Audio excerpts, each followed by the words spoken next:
Good morning and welcome to Backyard and Beyond. And good morning to you, Judy Winkler. Good morning. It's so nice to talk with you. Well, thank you. It's a lovely day here. I hope everybody's having a great day, including you. I am having a great day in San Diego, California. One of my favorite places, I can tell you that. Judy, before we get to your book, Get Unstuck and Live with Ease, I want to talk a little bit about your background because I'm amazed, actually, Judy, at your life and all the things that you've done. Tell us, first of all, about some of the negative things, not in detail necessarily, but in your childhood. Well, I did have a very tough childhood, as many people have. I grew up with my natural family that did not get me at all. They were struggling. There was emotional, physical, and sexual abuse in my home, and it was not a pleasant place to be. So I did run away from home at 16 and never went back, and that was the best decision I ever made. But I'm sure one that has put a lot of stress in your life, because at 16 you had to start taking care of yourself, and now we think 16-year-olds can't do anything. Well, it forced me into stepping up and being very, very responsible, and I made some excellent choices. And I also found, not at 16, but as I looked back at that 16-year-old, I found that everything that I had experienced turned out really to be a gift to me rather than a curse, because it gave me everything I needed to give back into life, the very things, LaVon, that I was yearning for as a child. So now as a coach, I can give back understanding. I can help somebody by giving them a helping hand and understand them and give them tools to make their life easier. So in retrospect, it was all good. Okay, you can empathize well with people. I can. As I look at the kinds of things that you've done, and you talk about, you just moved on. You do have a ministerial degree. You've been a ski instructor, a lifeguard, a radio operator, an advertising agent secretary with the account of Rocky and Bullwinkle, who didn't love them, and a purchasing agent for a medical manufacturing firm, and a fiscal control coordinator for Xerox Corporation. And then you love to ballroom dance, sew, garden, draw, etc. So, Judy, one of my questions, and you actually have a section in your book on this, your book, Simple 5-Minute Steps to Change Your Life. And I want to read a little bit, a part of what you've written here, because I think a lot of people locally will relate to this. Burdens and stress come when we believe that we need to be different from who we are and what we are.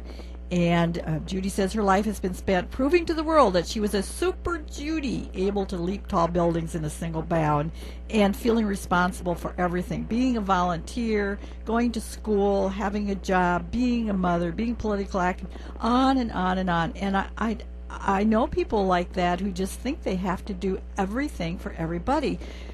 But that's not too healthy. No, it's not, because we get exhausted, and we never really are true to ourselves. And I think pure joy comes from giving the gifts that you're born to give and being authentic instead of trying to be the best dad or the best employee or a superior student or community worker. It's like doing it for the outside world rather than living what's in your heart to give, because each of us has our wonderful, unique talents and gifts to give into the world, and it's such a feeling of satisfaction when you know you've done what you're supposed to do. Okay. So how do we change? That's what your book is about, is getting off of those things that are causing us problems and stress, etc. And your book has 5-minute solutions to them. It's not that it's going to take only 5 minutes to solve it, but 5 minutes in ways you can start. Well, I would say, LaVon, actually it takes less than 5 minutes to make a change, because I've set the book up in alphabetical order by topic. So if you, like you just read about burdens, it doesn't do anybody any good to leaf through thousands of pieces of information to come to one little piece of information that they're looking for, that one little sense of wisdom. So it's set up so it's easy and fast to use. But throughout the book, what I do is change thinking, meaning I talk about the topic, and then I give an affirmation, which is a positive statement, and that is the traction that keeps you from continuing the cycle of where you're going. If we think the same thing over and over and do the same thing, there's no change. but an affirmation gives you traction so you can change your mind, and then I give you actual steps that you can take to put your new thought into action. So it's very doable, and it's so easy and simple. It's not rocket science. It's just for us common folk.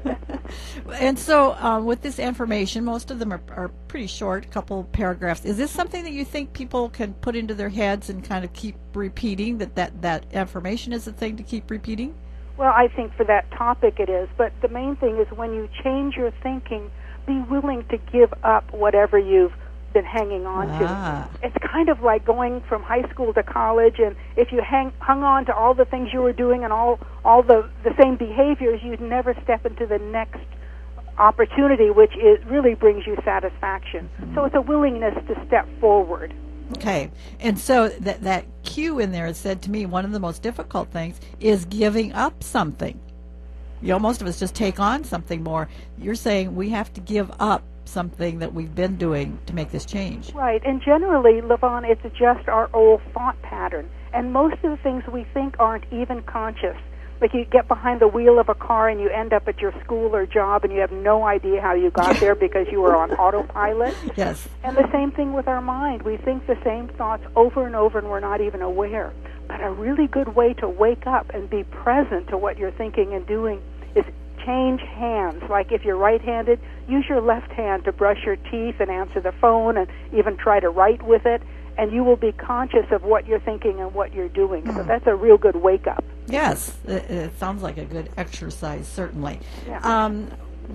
Just as another example, we used the stress burdens being the perfect mom and everybody. Another one you have in here is abundance. People think we need to have lots of everything. Talk a little more about abundance, because you certainly went without in many cases. Yes, abundance really has nothing to do with money and stuff. Abundance really has to do with the way we think about things. And at the time when I was down to $6 of liquid assets, you make a choice of whether you look at the richness around you. If you just go out and count the blades of grass on the lawn or the leaves on a tree and look at the birds, you can see the abundance there is around you instead of focusing on the lack. And when you bless and praise what you have and what you see around you, then you open up doors. It's almost like opening a doorway for good to flow to you. So abundance really has nothing to do with money. It has to do with attitude. Judy, how did you come to put this book together? Well, I really wanted somebody so desperately to be a mentor to me, to take my hand and make life easy, like a big sister that I never had. So I began to be the big sister to other people. And my whole goal in life, Levon, is to touch and bless as many people as I can.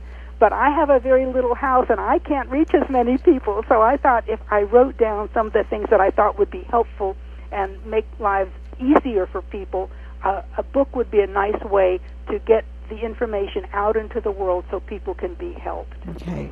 And many of these topics, again, there's, I didn't count. How many topics do we have in here, Judy? They're actually 78. 78, okay, Yeah. Thank you. I'm thinking that many of these relate to your personal experiences, but also may relate to folks that you've done counseling with.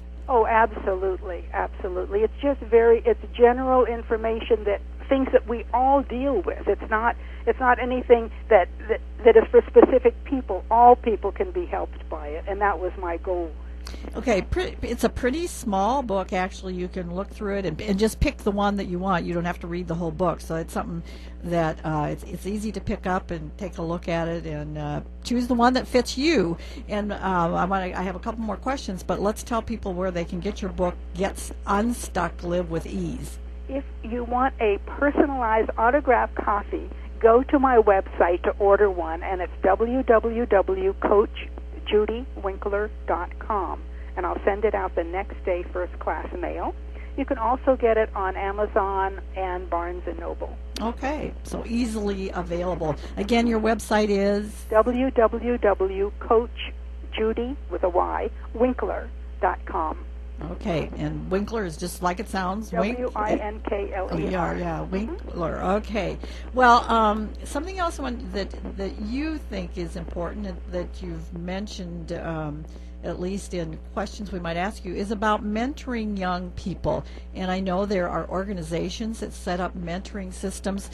Give us just a clue about mentoring young people. Well, I would say be the example that you want for people.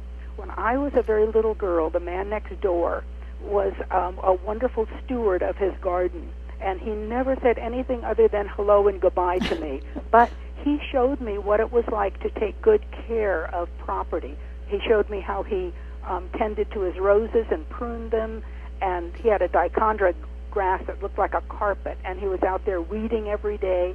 And he, without even knowing who I was a great mentor for me. And it made me think that each of us, just by the way we live, can be examples to young people. And it takes little things. There was a little girl across the street who was told that she was retarded, and I showed her how to tie her shoes.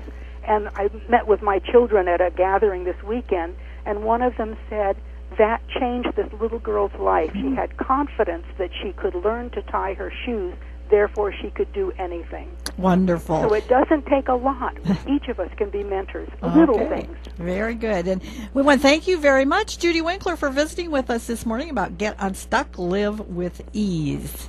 It was my pleasure. Until next time, here's a thought. Until you make peace with who you are, you'll never be content with what you have.